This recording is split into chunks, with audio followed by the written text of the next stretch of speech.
Halo Tantes, welcome back with me, si Detektif Malam di channel Tante Malam.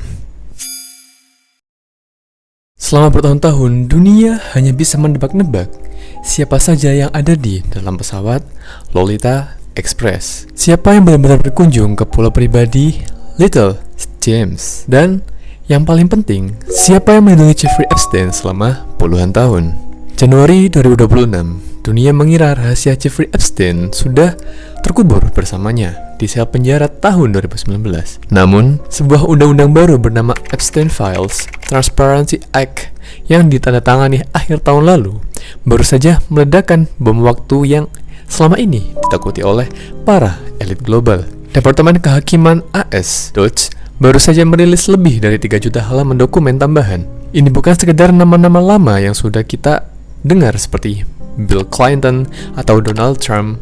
Ini adalah data mentah, email pribadi, foto-foto yang sebelumnya disensor, hingga catatan saksi yang mengungkap bagaimana kekuasaan melindungi kejahatan selama puluhan tahun. Ini bukan lagi sekedar rumor internet atau teori konspirasi.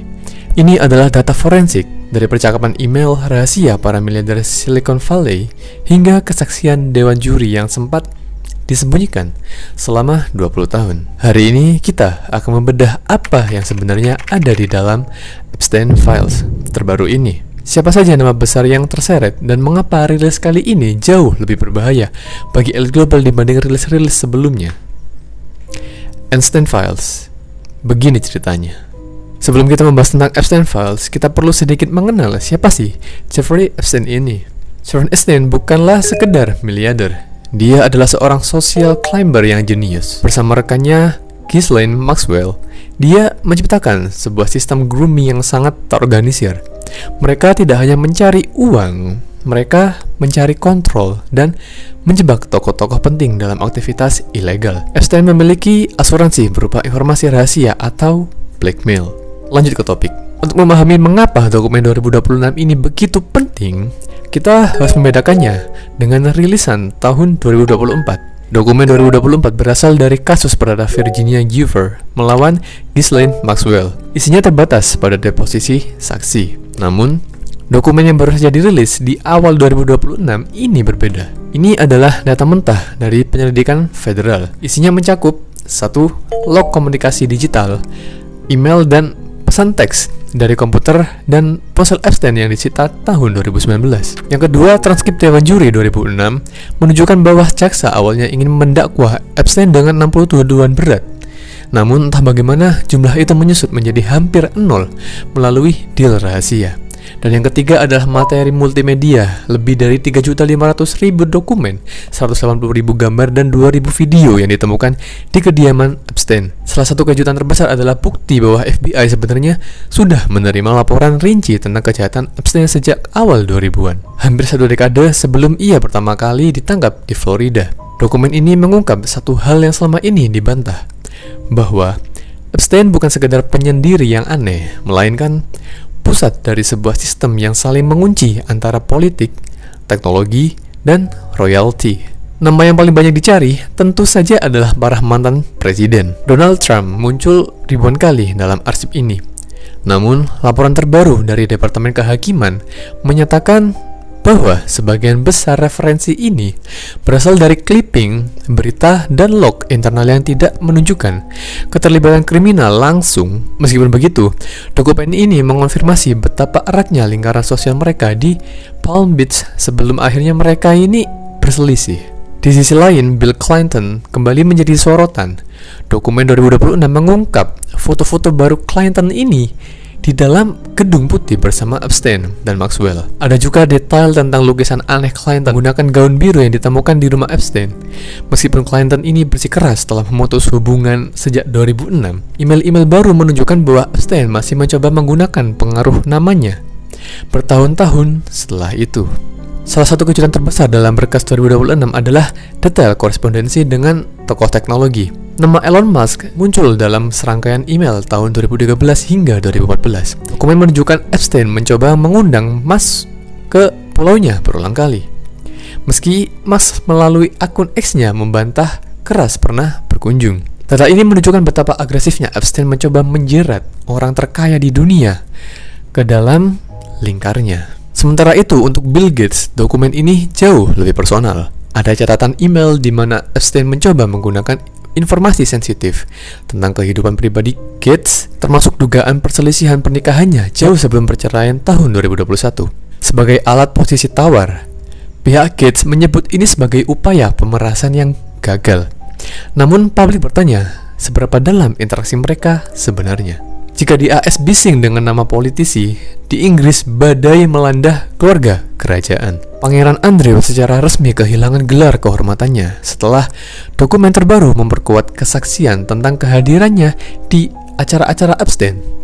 Namun, dampaknya meluas hingga ke Eropa Timur. Miroslav Lajcak, penasihat keamanan nasional Slovakia, terpaksa mengundurkan diri pada Februari tahun 2026 setelah namanya muncul dalam lebih dari 700 komunikasi dengan Epstein. Di Inggris, mantan duta besar Peter Mandelson juga menghadapi penyelidikan intensif terkait transaksi keuangan yang terhubung dengan jaringan Epstein. Ini membuktikan bahwa Epstein bukan sekedar penyedia layanan untuk orang kaya, melainkan seorang broker kekuasaan internasional yang menggunakan rahasia sebagai mata uang. Di balik kemewahan jet pribadi ada tragedi kemanusiaan. Dokumen terbaru merinci bagaimana gadis-gadis berusia 14 hingga 17 tahun direkrut dengan janji beasiswa atau karir model hanya untuk berakhir di ruang pijat Epstein. Salah satu laporan FBI menyebutkan seorang staf diperintahkan mengantar bunga ke seorang siswi SMA setelah pertunjukan sekolah. Sebuah pola stalking yang mengerikan. Bagian paling gelap dari dokumen 2026 adalah pengungkapan bagaimana Epstein meminjamkan korbannya kepada rekan-rekannya. Ada testimoni baru yang menyebut nama prosedur film Harvey Weinstein dan pengusaha Leon Black. Dokumen ini merinci bagaimana para wanita muda dipaksa memberikan layanan kepada tamu-tamu Epstein sebagai bagian dari diplomasi kotor. Para korban seperti mendiang Virginia Giuffre telah berjuang puluhan tahun. Tragedinya, sistem hukum seringkali lebih memihak pada mereka yang memiliki jet pribadi daripada mereka yang mencari keadilan. Namun, transparansi ini datang dengan harga yang sangat mahal. Karena besarnya volume data, Dodge gagal melakukan penyensoran dengan sempurna. Ribuan nama korban yang seharusnya ini dirahasiakan justru bocor ke publik dalam rilis Januari 2026 ini. Kita juga tidak bisa melupakan berita duka di musim semi tahun 2025. Ketika Virginia Giuffre, wajah utama dari perjuangan ini, ditemukan meninggal dunia karena bunuh diri. Bagi banyak orang, rilis dokumen ini terasa terlambat. Saat kebenaran akhirnya keluar, orang-orang yang paling menderita karena rahasia ini sudah tidak ada lagi di sini untuk melihatnya. Jeffrey Epstein mungkin sudah meninggal di sel penjara pada tahun 2019, tapi hantunya masih terus menghantui elit global. 3,5 juta halaman dokumen ini bukan hanya tentang masa lalu. Ini adalah cermin dari betapa rapuhnya sistem hukum kita ketika berhadapan dengan uang dan kekuasaan. Apakah Epstein Files ini akan membawa seseorang ke penjara? Ataukah ini hanya akan menjadi tontonan publik tanpa konsekuensi hukum yang nyata? Pertanyaannya bukan lagi siapa yang ada di daftar itu, tapi apakah sistem hukum kita cukup kuat untuk menjerat mereka yang masih hidup dan berkuasa? Satu hal yang pasti, tirai penutup sudah dibuka, dan dunia tidak akan pernah melihat para elit ini dengan cara yang sama lagi. Bagaimana menurut kalian? Apakah keadilan benar-benar akan tegak? Ataukah orang-orang besar ini terlalu kuat untuk disentuh? Tulis pendapat kalian di kolom komentar. Baik Tanteis, mungkin itu saja untuk video kita hari ini. Jika kalian memiliki saran untuk video selanjutnya, kalian bisa menulisnya di kolom komentar. Dan jangan lupa untuk like, comment, dan subscribe channel ini supaya dapat berkembang ke depannya. Dan kalian juga boleh share channel ini ke teman, keluarga, pasangan, atau mantan kalian jika mereka menyukai channel yang membahas tentang kisah, misteri, horor, dan lainnya. Sekian, terima kasih.